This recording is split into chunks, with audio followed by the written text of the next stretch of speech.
And then the other thing was when he was fishing, he used to like to go down the river. They stand in the water. The river wasn't very deep, but they'd stand in the water and they would have his spear, and he'd be waiting for the fish to come.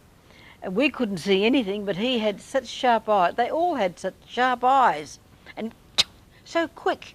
He'd have a fish on the end, which was always amazing to us. Yeah, they loved doing all that.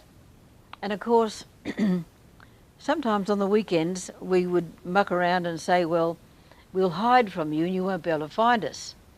And they'd say, all right, we'll give you half an hour's start.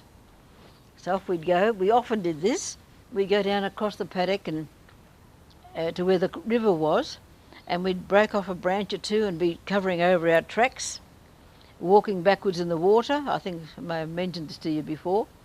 Walking backwards in the water, and we thought we'd done a great job at hiding, or hiding in some bushes or something like that. Next thing they'd come along and, oh, there you are. You could never hide from them. They knew where you were straight away. They had such sharp eyes, and they were great fun, the kids. They always interested to know what you're doing. And I know with Dad, Revel was always one of his favourites, I suppose you might say, because he was quick.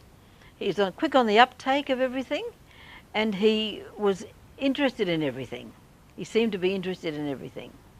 And but a lot of the kids were the same. But Revel was always up to mischief, if he could. And he used to tease the girls, I know that, the Aboriginal girls, and they used to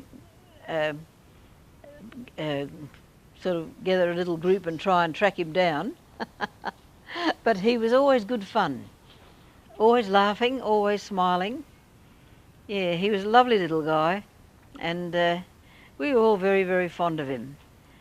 And he would do anything for my dad, absolutely anything. And he was always interested in what was happening in our household, in our house, and he would at times come down. They'd all be hanging around the back door, looking to see if there's any cookies or anything like that going.